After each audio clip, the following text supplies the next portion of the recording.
Welcome back to the Yellowjackets team huddle.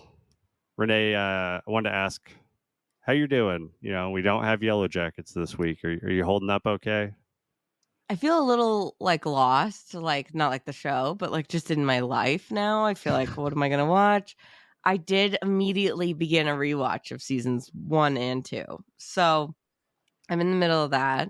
And I might just have to start it over again. We don't know how long it's going to be till season 3. And honestly, I will say, if you have thought about doing a rewatch from the beginning, I would recommend it because not only does it fill the void, but I've picked up so many things already that I missed initially because the more they reveal on this show, the more that past episodes shine a lot of light and kind of show foreshadowing moments. So Nice. I'm doing all right. Yeah. Well, I'm glad to hear that. I was a little worried. I know this is a big part of your life. This is more recently a big part of my life, but you're the one who kind of got me into this. So just Yeah. want to check on you. I But mean, the Idol starts tonight, so at least I'll have something. Hopefully that's good. I don't know. People have been hating it, but I love Euphoria, so I have hopes. there we go. Well, today we are kind of going to look at season 3, look at some theories, but also we're going to look at up to now, what are some of the still unanswered questions that we have heading into season 3. Season 2 brought a lot of questions. They answered some of them, but there's a whole lot of room left for us to still really theorize a lot of things for season 3, whenever we end up getting that in 2024, hopefully not 2025. I feel like we're going to get an episode. I don't think we'll get season 3, episode 1 until 2025, unfortunately, depending on how much longer the writer's strike goes. But I don't know if you've heard, but on Twitter recently, Ashley Lyle, one of the showrunners and creators, she confirmed that there is a bonus episode that will be released between seasons, kind of like Euphoria did between seasons 1 and 2. They released 2-hour-long episodes, each focused on a different character. And I don't know what this will be. Some people are thinking, I guess that's still kind of on hold right now, too, because of the writer's strike. I think what they might do is, supposedly the rumor going around is that they're going to be re-editing an episode basically with a lot of the scenes that were cut throughout the season, or possibly even the backstory of Cabin Daddy and all that, because there's been some shots that were posted on Instagram of scenes they were filming with a cabin daddy and a baby. So I don't know. All right. Yeah. Well, I did not know that. So we will definitely huddle up when those drop. Yeah, we'll probably keep going in the meantime. Don't lie, Jace. We're too deep into this shit. We're in the wilderness. Well, before we get into some of these questions, we've had a week to really kind of marinate on the season. Nice. Renee, I wanted to ask what's kind of your thoughts on this season as a whole? What have you taken away? I think a lot of stuff too that's been really surprising for me, overall, is because I feel the season 2, there's some things I guess that we're still wondering about, but I do feel like it feels very cohesive. I know a lot of people are talking about these plot holes and stuff, but I just am rewatching it, and I feel like a lot of it just is really fitting into place after a rewatch and knowing kind of everything that happens in the last 2 episodes, which is really when a lot of the action happens. I like that this show was focused more on characters this season. I think maybe that's why people feel like the plot wasn't as much of it was kind of aimless and kind of all around the place, right? But I do feel like with the characters and the show, what they're trying to show with trauma, a lot of these things that people are chalking up to plot holes make sense. So on a rewatch, I'm finding that I'm realizing new things. I'm seeing things that fit together, and it just reaffirmed that I believe fully that the showrunners and writers have this plan. Obviously, things change as they go, but I feel very comfortable with what they're doing and their vision for the show. I know that's been a question a lot for a lot of people, but just rewatching it, I really enjoyed it. I thought the trauma and the way that they portrayed it all was just very real and different from other shows. So maybe that's why people are just having a hard time taking it right away. Yeah. I mean, my takeaway from the season, I really enjoyed the season, but I do think that they put forth a lot more questions than stuff they answered. Like the ratio was very, very off. And I could see how that could, I don't know, frustrate some viewers. Didn't really bother me so much because I know that they're going to answer it. But like Right? there was times where there was an episode coming up and I'm like, okay, I think we're going to get an answer for something. And then we ended up getting 3 more questions or something. And I still I agree. I really enjoyed this season. There is Yeah. still just the season ended, and I think it could be easy just to be like, so they didn't answer everything I wanted it to, and then we have to remember it's not our show. So Hey, yeah. Welcome to the show, guys. I mean, I feel like I was here last season after the end of season 1, and you better believe there was so much I'm sure like there was a lot of outrage, but I'm sure it's nowhere near as close as to, like the season 2 outrage. But the fact that Adam ended up being nothing last season and that Jackie died and like all the I mean, that's a lot of shit that happened, right?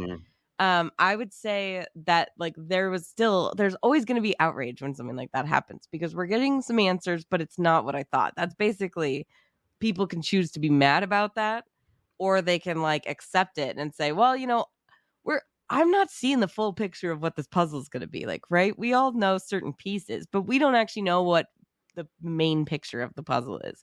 Yeah. We won't know that till after season 5. So or however many seasons there end up being. Personally, I just like to think I trust these people. I think that they're leading us in a good direction and I'm intrigued. I don't need to know everything, but like also, Game of Thrones burned me in that last season. So like I'm prepared to have to turn my back eventually. But for right now, I feel like we're in good hands and that like I think that they did something great in both finales where like something crazy, like a lot of things happened and they're not like, oh man, I need the episode right now for season 3, but it was like really interesting things happened that will change a lot of dynamics and that it's just basically they're giving us like a lot of homework between seasons. I think this season compared maybe to last season, a little bit more mysteries to unfurl. Maybe it's not as big a deal to us because we watched Lost. Yes. And there was questions that weren't answered for 6 years. Yeah. And I had quit the show long before that because I couldn't keep up. And I was like, I can't do this anymore. And then just now I finally have been rewatching Lost. So I'm finally getting answers from like almost 20 years ago.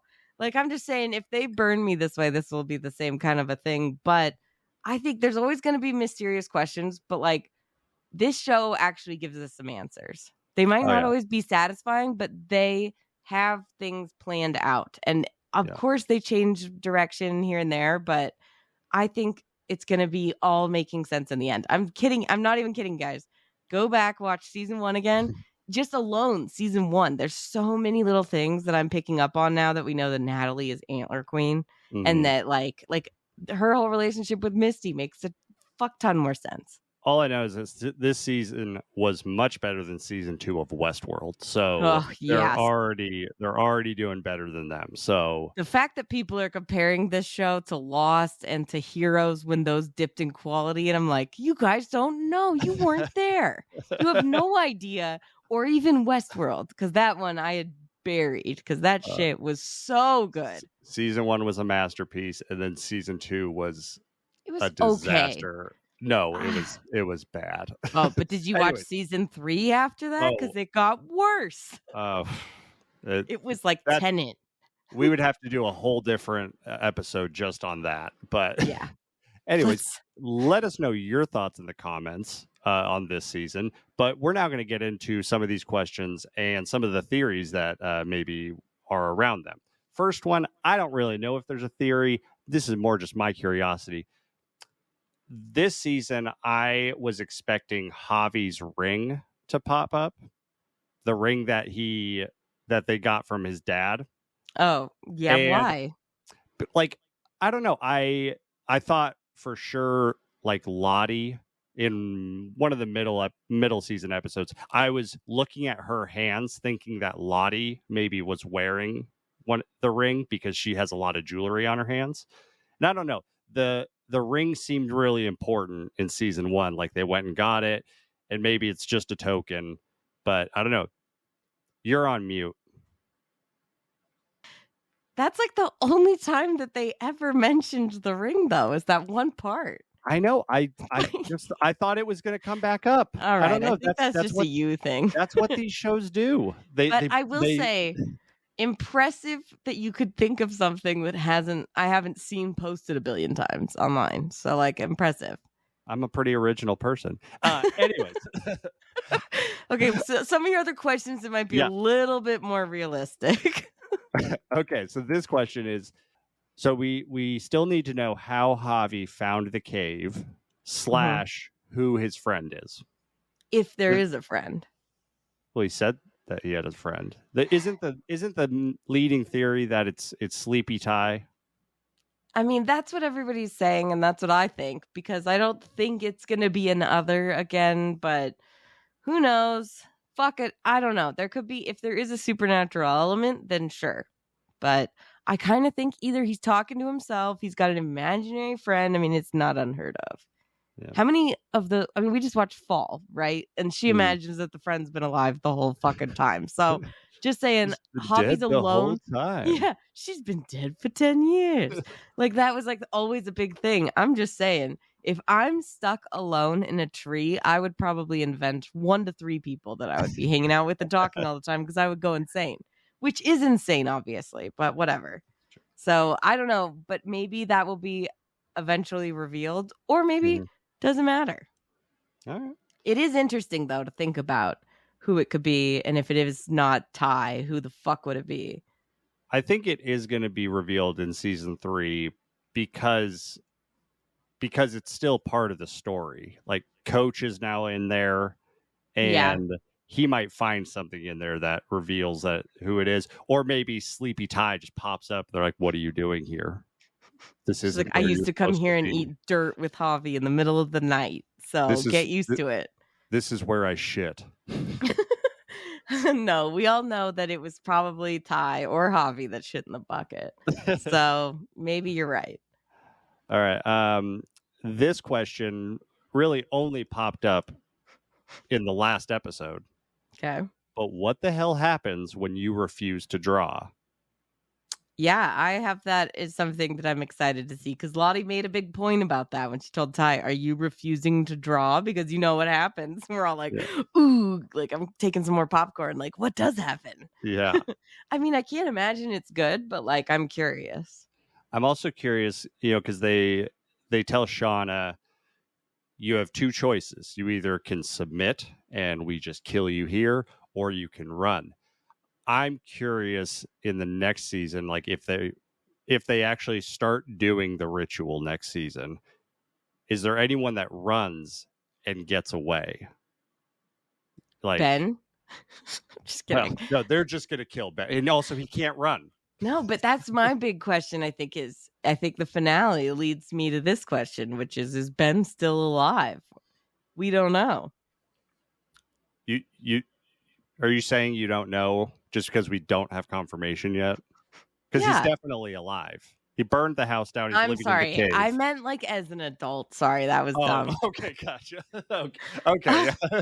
Is he alive? Yes, obviously. I know that that's the thing. This also ties into the mysterious friend, is people are asking, like, did his friend burn down the house instead of Ben? But I'm like, we all saw him with those matches, right? Like, I'm pretty, and all the logs. He's a petty little bitch that no one asked how he's doing the entire finale. The entire season. Has anyone asked? I think maybe Travis once. And then that was it. And then I guess they did when he came outside screaming Paul's name. They're like, "Are you okay?" But only when he does something dramatic like that. Other than that, no one was paying attention to him. Not even his hallucination Paul is asking if he's okay. He's like, "You need to leave. You need to get the fuck out." Speaking of Ben, because I think that's where a lot of people, I think that whole turn this season, I mean, I've been predicting his death since fucking episode 1 of season 1. I'm shocked that he's still alive. I'm wondering if he's still alive as an adult. At this point, I think he is. He has to be, right? Secretly, like they don't know he's alive because they wouldn't let him live if he was really alive. as you said, he's doing the three-eyed raven thing. He's still out there in the tree. Is he still out in the woods, or do you think that like he gets away? Like one of the things I thought was like, what if one of the terrible things that they're so ashamed of is that when they get rescued, they don't tell them that Ben's out there and they leave him? Oh, that would for all the times they talk about the terrible things that they did that we have yet to see. I mean, other we than saw Javi. Javi. Javi was bad. That was pretty bad. But that would be pretty bad. Like even though you hate him because he burned the house down, you just leave him out there. I mean, we don't know what else he's going to do to them or try to do to them or what other kind of petty shit he's going to do. But the actor Steven Kruger has given some interesting interviews lately. And one thing that I thought was fascinating, and this is something that I was curious, I asked you about this last episode, like if he had succeeded and burned the house down and killed them all, would he have eaten any of them? I think based on the actor's response that he would and has eaten people before. So he said that in his mind, this isn't like the showrunners confirmed it. This is just like his character work. He said that like the reason that Ben refused to participate and was so horrified by them eating Jackie wasn't necessarily like the fact that they were eating someone to survive. He said it was because they didn't talk about it at all. There was no rational, logical discussion about how they need to. It was very feral and animalistic, which I think added to the fear. But that he even said in his own mind, he thinks that Ben has snuck off to eat part of the people that they've eaten, like after they're all asleep, because how else would he be surviving? He needs something, right? Yeah. So he's like sneaking off and eating it by himself, which I thought was fascinating because I thought he was being pretty judgy this whole time. But it sounds like he has kind of more of a legit reason, not necessarily that they're eating people, but maybe the barbaric personality traits that are coming out because of what the situation is. Yeah, he's not surviving on belt soup. Yeah, and then he also said that like some scenes were cut from his character, which like would make sense, I think, because we don't get a ton of insight into his decision making in the later episodes. But he said like during the birth that like when he freaks out, he ends up making himself useful and finding a purpose by calming down Javi and like keeping him away from everything and being there for him. And it's like he said that he found his purpose again after even trying to kill himself of like, okay, well, Javi's still here and he's innocent. Like I can protect him and be here for him. And then when the fact that he comes home as soon as he decides his purpose, he comes back and finds them skinning Javi and like bleeding him out and they're like going to eat him. He's like, okay, yeah, these bitches are far gone. I think so that it does make a bit more sense. Makes him less of a little bitch. Like, oh, I'm not going to eat people to survive. I'm just wondering like how this is going to play out in season 3. Cause I would assume they're immediately going to come find him. Yeah. I feel like that's going to be a pretty central plot point for the season, or at least for part of the season. Yeah. Well, it just tied into like the last thing I'll say about Ben is just that in real life, if you want to get rid of Yellowjackets, the thing that you do is you burn down their nest. Oh. So nice. Pretty fascinating that he tried it in real life. It didn't work, but curious. All right. Next question. How did they identify Adam? Because they didn't have any dental records. They explained it. No, but they cut the skin off and the bone marrow. Was it bone marrow? I remember the detective saying it was almost impossible or something, but I didn't hear. It was the bone marrow thing? He had donated bone marrow. He'd done a bone marrow transfusion or some shit. So that was on file.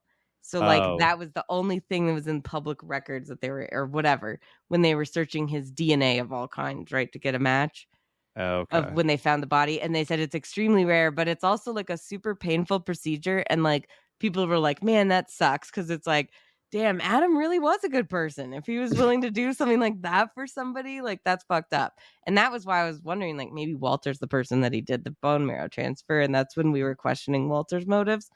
I don't necessarily think that's the case. I mean, he could be playing the long con too. We don't know, but they did at least answer that. Just again, maybe why you need a rewatch. Yeah. Speaking of Walter, here's a theory that I have. Ooh.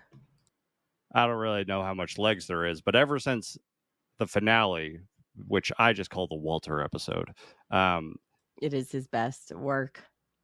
Walter is a millionaire, and he knows everything about everyone involved in the show up to this point. And in our last episode, I said he is somehow tied to some act, to something in season 1. We just never saw him. I think maybe he is part of the I don't know, criminal group or mob group or whatever that lends Jeff money. But Jeff would recognize him then, right? No, because he never saw him. Jeff worked with that woman, but like he is the money behind the group. I thought that it sounded like she was the liaison between him to get him to talk to those people because he needed to borrow money. I don't know. All I said is I don't have any legs to stand on. I'm essentially Coach Ben in this situation. Maybe he at least leg. Has one. Yeah, you might have one leg to stand on. Jace, I'm gonna have to rewatch it all again now. Thanks. I needed a reason to do that. So without feeling insane. There's actually, I have a question for you. Hit me. If I can hit you with one. I was like, I don't know if I wrote any questions down, but I did. And this is just because I know we were also talking about like what YouTube series are we gonna do? So Final Destination's been top of mind. Mm-hmm. But so in the finale, right, Natalie ends up finally dying as an adult. And in the past episode before that, in the wilderness timeline, she had drawn the card. So if you're thinking Final Destination, whenever you like somehow avoid your death in the main incident based on whatever happens, then you create a new death plan, right? So is like death coming for, like, was it coming for her and it was eventuality that like she was going to have to be killed in the same kind of a sacrificial way like they were trying to do, which makes me worried. What is something like that going to happen to Shauna because she drew the card in the present as an adult? Is something coming for her now? It's a good question, because the only thing that immediately pops into my head with something like that is there have been multiple people that have tried to avoid their deaths, or they almost died but didn't die. But none chosen for the sacrifice yet. That's what I mean. Okay. Specifically, it's like specifically about this wilderness. Like if there is a supernatural element, do you think the wilderness was always coming for Natalie because she had avoided it that first time? I guess it would be if there's a supernatural thing. If not, then obviously it's just chance. But it does seem a little bit like too perfect that she would die by reversing what she thought of was like one of the worst things she ever did. I don't know. I mean, it's poetic, but if I had to decide what I think is more of the logical or driving reason for it, I would say it's less of the wilderness and more of Misty has a pattern of killing her best friends. Yeah, that's true. If we're looking at a pattern, that one is, I know. Jace, I'm trying to say, do you think this is a spinoff of the Final Destination series? That's all I'm trying to get. Are we going to get a crossover? We're going to get a crossover, okay? A lot of shit happened in the wilderness. Maybe death is like, I'm finally ready to correct it. I don't know. Maybe death is 25 years later. That could be why it's important. That would be the twist we never saw coming. That's what I'm saying. I'm ready for Final Destination. Like someone, if they have a fucking, I mean, Lottie technically was already having visions of horrible things and trying to avoid them. So I don't know. True. Just a thought. That's true. Okay, I'm gonna combine these two into one. Cabin Daddy and the eyeless man.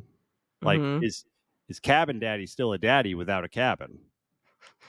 That's a good point. What happened? Like, maybe his spirit's finally gone because they burned down the body, right? Yeah. The bones. I mean, I assume it wasn't in the attic still, but who knows where they put that thing? They left it up there. Just like a decoration at this point. Just bedazzled it.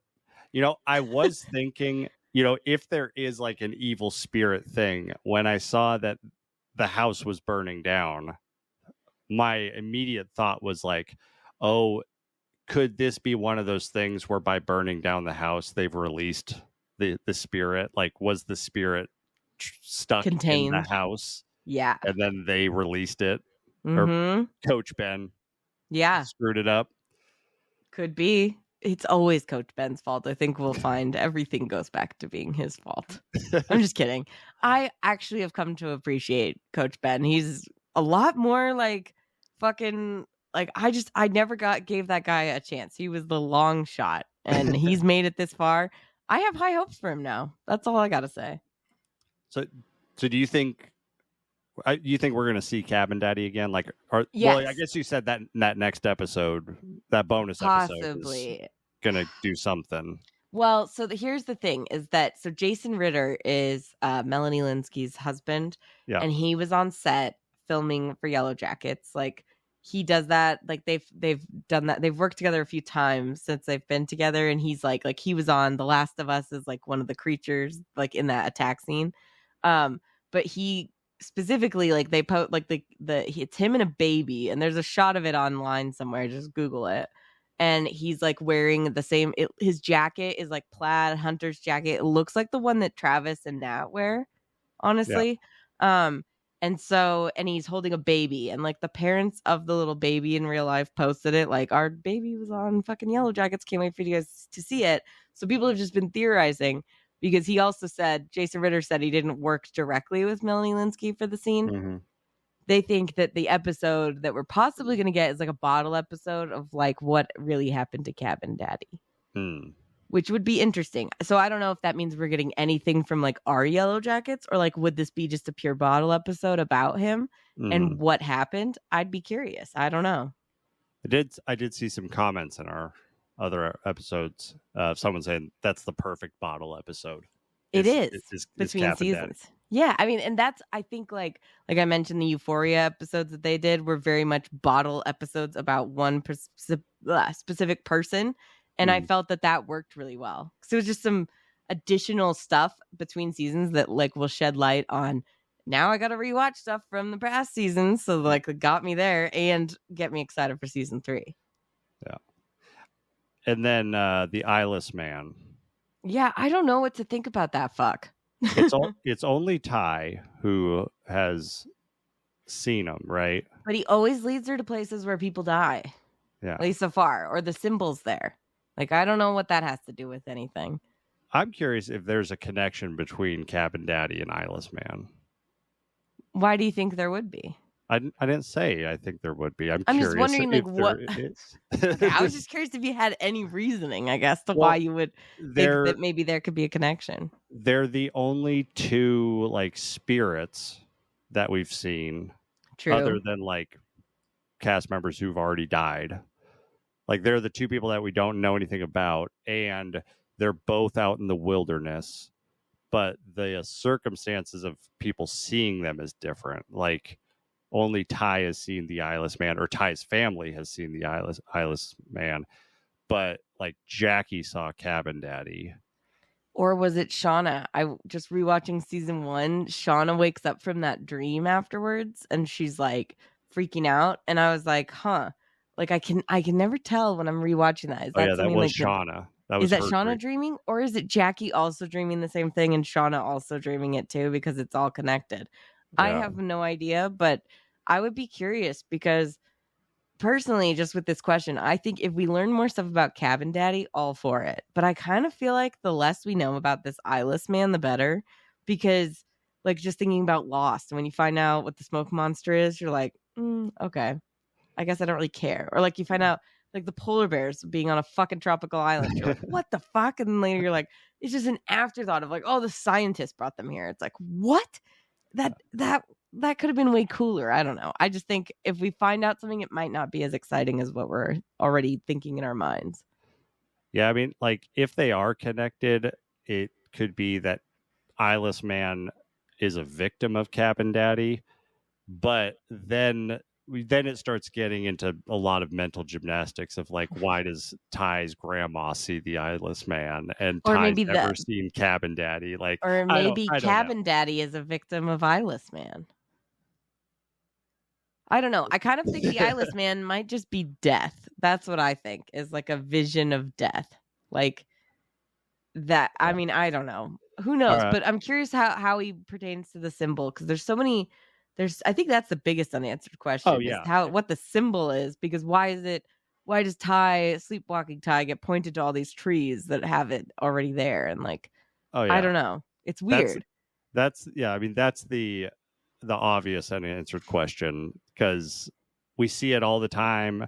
We see it applied to different things a lot, but yeah, we still don't understand what it actually is. And there's like equal amount of reasoning. Like I've seen such good theories about how it has to do with trigonometry and like that whole theory. I don't know if you've read about it, but bring like math into this. I agree. I hate math, but and I didn't pick up a lot, but like the way that they get out or whatever, people have said it could be like trigonometry could help them map out the area and figure out where they are. And that the first episode of the very first season, when they're doing interviews with like people from the school who like knew this, and they're like, oh, it was a tragedy. One girl's just like, oh, I didn't know those girls very well, but I did know didn't know a damn thing about trigonometry. So it's like, why would you say that? If you're asked about these women who survived and like ate each other, like that's your first thought, like seems important, right? So I've heard a lot of theories about how that could be like a mapping device and figuring out how to get out of there, place their I don't know, fucking shit. Either way, but then I also see like this no eye guy connected to the symbol, pointing it out to Sleep Tie. It seems like there's equal like support for a rational response of like what the symbol is or supernatural, which I think is just the whole show. Does it really matter? I don't know. I think maybe it matters to like what they interpret the symbol as and what they use it for. Maybe that's the important part. Yeah. Any thoughts on the dripping sound? Well, we kind of saw at least what we saw think. Blood on the walls. Yeah. And then she said they're all dead. Yeah, Mari's saying they're all dead. Now the cabin's gone. So I don't know. They just let out a bunch of dead spirits. Maybe they released them. It's either like it's a good thing or like, oh God, now they're gonna really haunt us. Yeah. Well, they were like built within these walls. They could only get us. They couldn't get us. And now they're free to do whatever the fuck they want.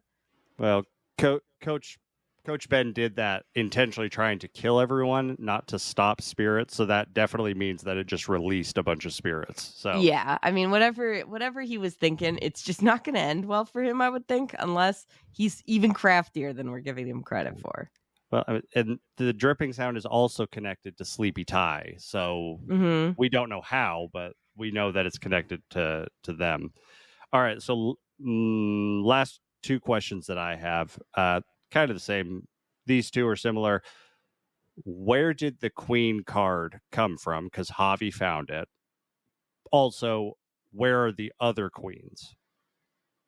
I don't know if you've heard any theories or anything new. I know we've kind of discussed this in the past, but I feel like that is a important question. It's not just the one card, but all the queens are missing. Are we going to find the other queens? Maybe Ben will find them in the tree and burn them, because that's what he does. That's what he does now. He's got all the matches. He's fucking ready to go. I mean, watching him with the sticks and trying to start a fire, it's like that guy's going to be all about those matches until he runs out. So maybe he found them and burned them. I'm not really sure, but I am curious about where those all came from and how the fuck did he find them? Were they just like in the woods somewhere? Like, I mean, it sounds like with the snow, like he wasn't really leaving that little tree until like he was finally able to get out. I mean, they were even snowed into the cabin.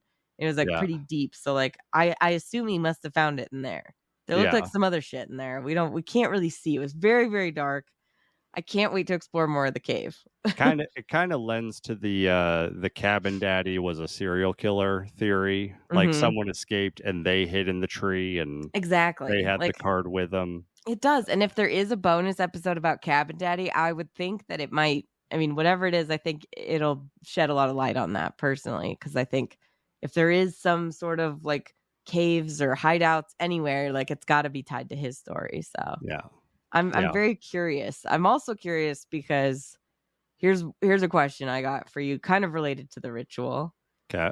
But like in the finale, Nat says to Ben when he's like, you're the like the good one, like you're okay, you're like me, we can go together and survive. And she's like, I'm the worst of all of them, right? Because I let Javi die. And she seems pretty like fucked up at the beginning of the finale as in the wilderness, like I'm the bad one, I did this. But then by the end, when they make her the antler queen, she's like smiling and like it's this happy thing for her.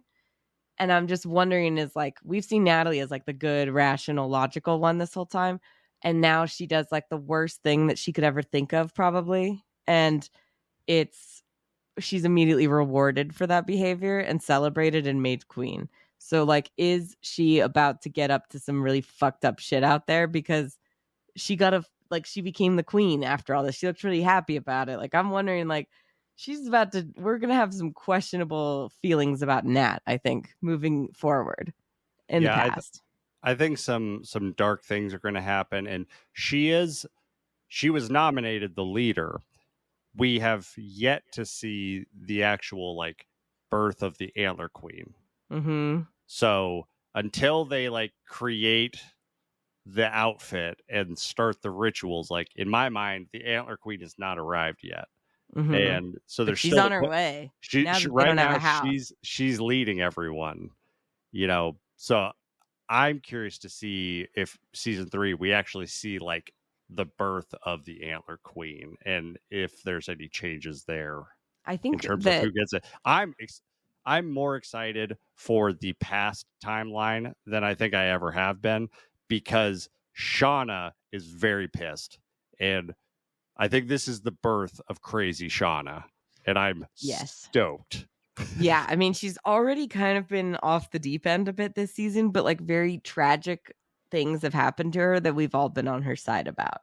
I mean, and like I kind of relate to her being like, I mean, I just don't understand with like everything I've done for these people why they wouldn't want me to be the leader. Like, I get like that feeling of like, what the fuck. So I do feel like you're right. It's going to be very much of like a Nat versus Shauna, and maybe Lottie and Nat have a closeness that they develop because Nat is now like the leader of that shit. Maybe she really like becomes closer on the Lottie side, and Shauna is like the big, I don't know. Well, I think every episode I've mentioned the fear boner. The Melanie Lynskey fear boner. Yes. But I think this might be where it is no longer exclusively a present Shauna fear boner. We're going to start seeing, I mean, we saw teen Shauna beat the shit out of Lottie. That got a fear boner out of me because I was like, damn, that's pretty fucking impressive that she's doing that. But also, like, Lottie looks dead. Like, that was fucked. So, yeah, I'm very curious. Also, she seemed like super okay with Lottie, like, right after that. Like, maybe that's what pushed her to be like, I want to be the antler queen. Because she was also very like, I don't like this cult shit, right? Yeah. I don't want to be a part of it. But then she's like, no, Lottie has to stay alive. Like, we have to save Lottie. And she's all in on it too in the finale. So it's interesting that like maybe Lottie sacrificing herself to be beaten the shit out of is what caused Shauna to maybe start on this crazy path that she's on.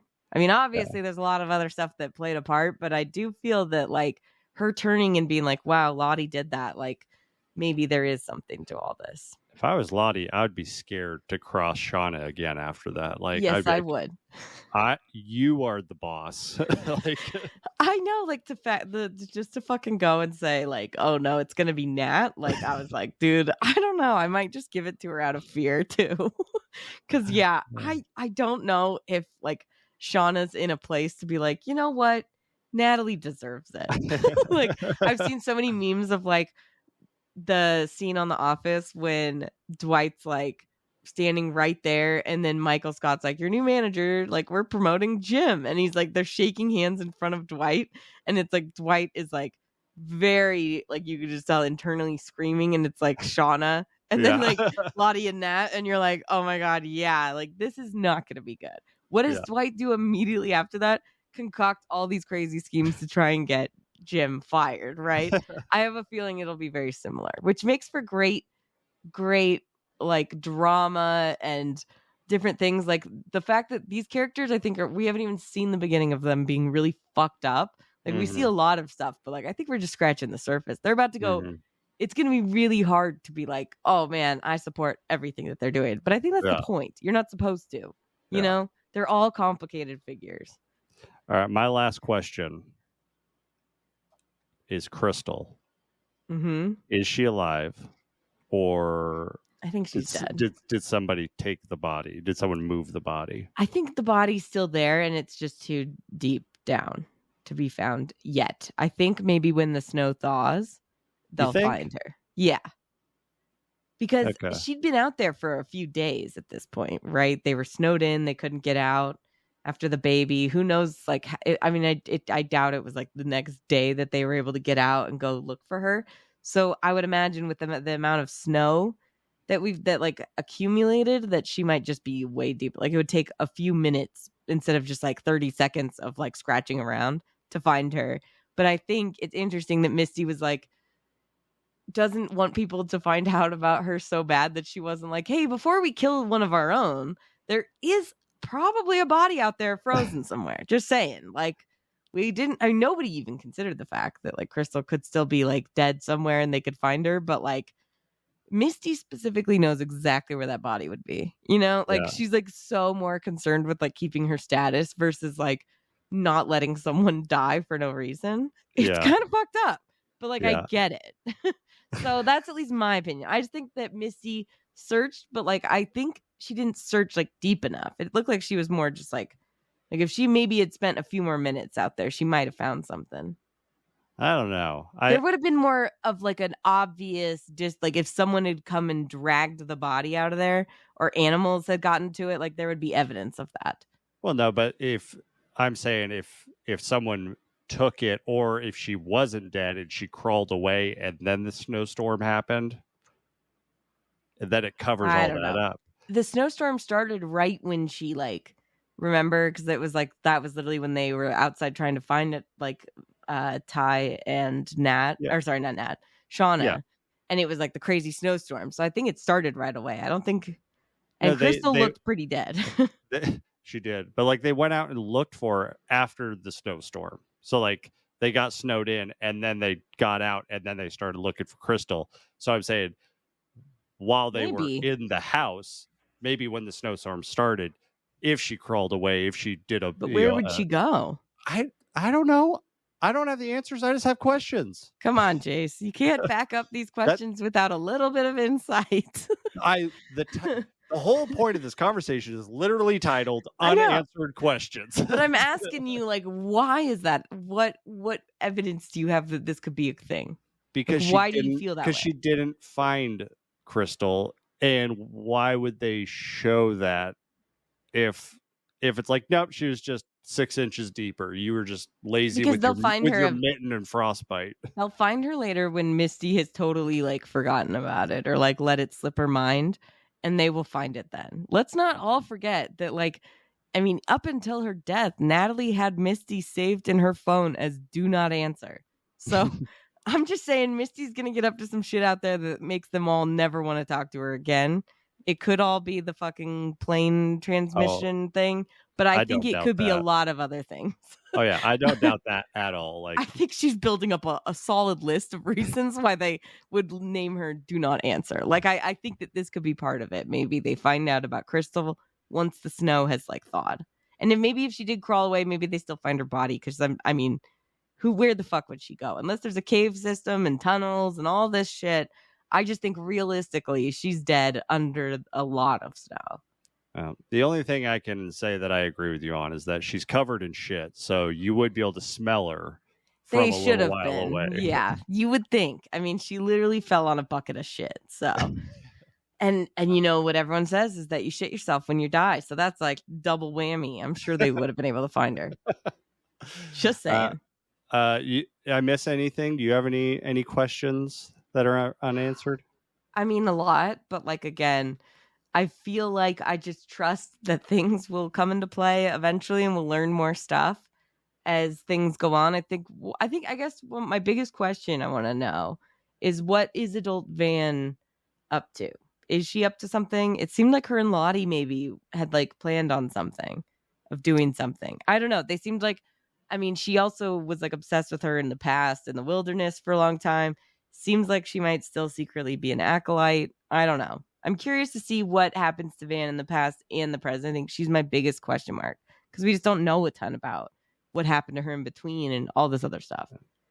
Somebody in our comments said something along the lines of adult Van, the kind of sudden change of heart or change of tone is explained by, since she does have cancer and she has months to live, she changed because she's like, this might be my last chance to get healed. Like, Totally. she's like, we do the sacrifice because then maybe I'll get healed and I won't die. Of course. I agree with that too. I think that's a thing, or that she wanted to die as a sacrifice, possibly. Like, it seemed like maybe that could be a thing.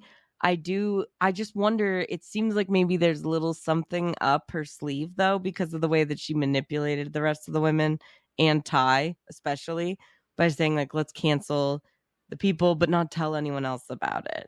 And then when it happens and Ty's like, really, we're doing this? Like, Van, what the fuck? Like, she just goes along with it. So it did kind of seem like she knew or had a plan in her own mind, is my only thing. And I'm just wondering why she wouldn't have filled the rest of them in on it. It seems like she could have an ulterior motive. I do agree it is for the being sick thing. I think that's a big part of it and why she would naturally turn to this.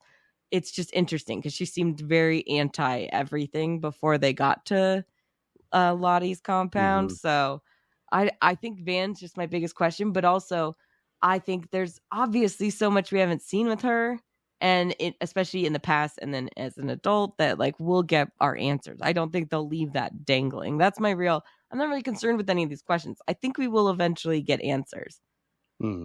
So I feel confident and I feel like I can't wait for fucking season 3. I hope the writers get paid what they need to, and that the fucking studios just let them get back to work and pay them what they deserve, because I don't think we can wait that much longer for season 3, man. Give them the money or we will riot.